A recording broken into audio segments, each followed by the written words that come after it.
Good afternoon, everybody, and welcome back to the show. The Atheist Experience is live November 2nd. I just sent a rather scathing email to the CFI Austin Yahoo group.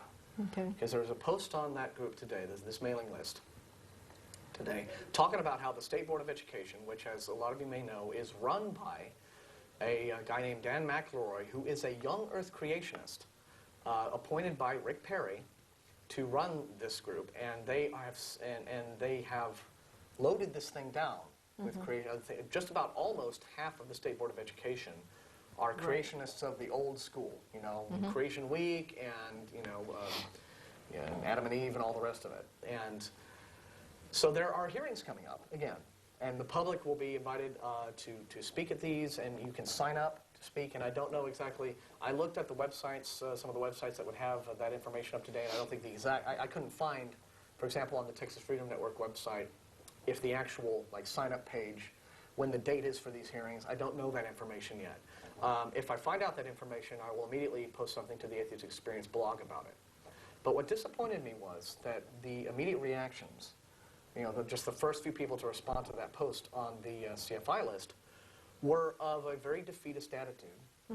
And these were people whom I would not have expected to take that attitude. These are, one's a science teacher, very respectable people, and folks who could, if they really wanted to, give the creationists as good as they get, and more so, taking the attitude of, why bother? I'm not going to waste my time. They don't listen anyway. It's pointless.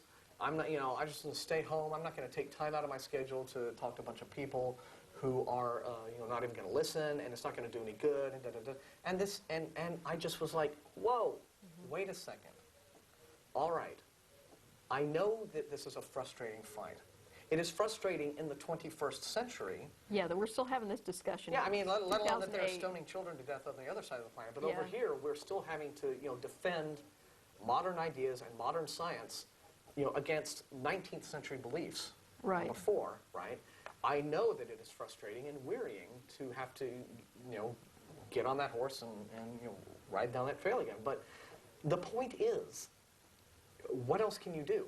If you're not willing to defend science, you have to defend, facts and the truth and reality against these politically motivated people who do not want to have science, A, inconveniencing their religious beliefs, and B, they do want the pro-science side to roll over and play dead and just hand them the victory they're looking for. And that's the attitude that I was unfortunately seeing today on the mailing list. And I had to send a really, pretty brutal letter back saying, hey, whatever happened to principle here? Can we all look that word up? The point is that is what the creationists would love on the SBOE. All of the, the pro-science side to just give up and stay home and say, oh, it's all useless. They're all fundies anyway. They're not going to pay attention to us. But you know what? The people who are willing to stand up for science, they kept that one Young Earth organization. I think it wasn't Answers in Genesis. It was a different one. But the Institute for Creation Research, ICR, that's right, recently in Texas wanted to get approved to give out master's degrees.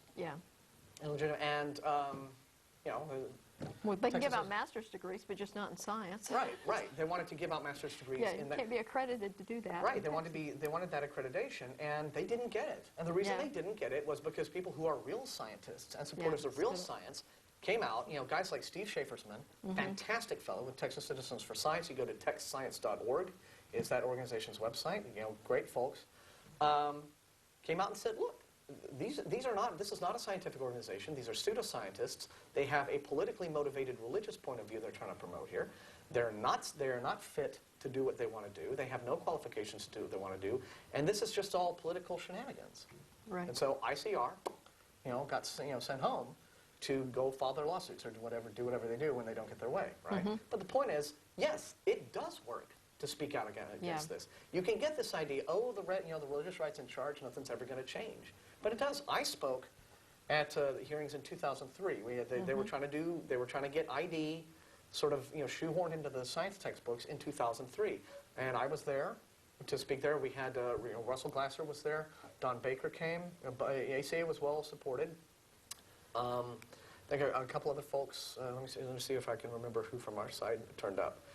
But But a good turnout, and then a bunch of the science faculty at the University of Texas turned Right. up, and a whole heap of creationists who had been sort of trucked in by the Discovery Institute.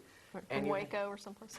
No, they brought in William Dembski turned up. Oh, okay. Michael Behe was there. Jonathan Wells, like the sort of the ID triumvirate was there. Yeah. And a bunch of DI people were there. And ultimately, the vote was to keep the textbooks, correct. Yeah. And even though, of course, Dan McElroy, who was part of that, and his little partner in crime, Terry Leo, Yeah. the woman Yeah. who is as dumb as a sack of hammers, and Yeah. and who machinated everything to where all the media was there. Yeah. At the beginning, she got the speakers front-loaded with all the creationists. Right. Like the first it- dozen or so that it's- speakers. Yeah, Right. that it's late by the Right. time the Right, and the then all real the TV science cameras people went get there, home, yeah. but there were still several hours of testimony going. I think it went until like past midnight. I ended up speaking, it was around 10:30 at night. And I'm like, okay, everyone's tired, and I didn't stay here for 6 or 7 hours all day just to like give my little 3-minute thing and be ignored. So I gave, I gave a really sort of a boisterous little speech there, and it got a good reception. And the point is, you can do it. You can stand up, and it does matter to be noticed. And it really, really disappointed me to see people on the CFI Austin list take this, defeatist attitude of, well, I don't care, and Well, no, And, No, I'm and sorry. besides, I mean, you can get up there and talk and make them look stupid. And it's really not that hard, because they are stupid. Well, yeah. So, What I did was I read back actual quotes from guys like Jonathan Wells, Yeah. where, Jonathan Wells in one of his books talks about how, he decided to, go for a second PhD because he wanted to devote his life to defeating Darwinism. And this was a Yeah. result of talks that he had with Father. You know who Father was? It's the Reverend Moon. Oh. Jonathan Wells was a Moonie. Okay, just stuff like that. You have William Dembski basically, because remember the whole sales pitch for ID is no, this isn't religious. This is an alternate scientific theory. And then Yeah. you can just point to, you can just open up one of Dembski's books and talk about how where he says any scientific ideas that leave Jesus out have to be considered invalid. Right. Yeah, I mean, Yeah. well, there you go. I mean, you just Well- you undermine them with their own words, and at that point, your work is done. And they've published the wedge document, so that's available online. You can Yeah. read it, and Yeah, Yeah. that got brought up quite a bit. So, yeah, you know what the agenda is here, and it's not science. So I was very, very glad that Chuck brought that up, because now I keep getting flashed here. This little notice: the Atheist Community of Austin put out a voter's guide where they sent a list of questions to politicians running for office this election cycle, and they got a bunch back, and apparently one of the questions had to do with such scientific issues like the age of the Earth. Am I correct there? Okay, I'm getting a nod. But that's really all I'm being told. So apparently there are politicians out there who have correct scientific attitudes, and others who don't, Yeah. and quite a few who do not, and then probably some who didn't even answer the questionnaire at all.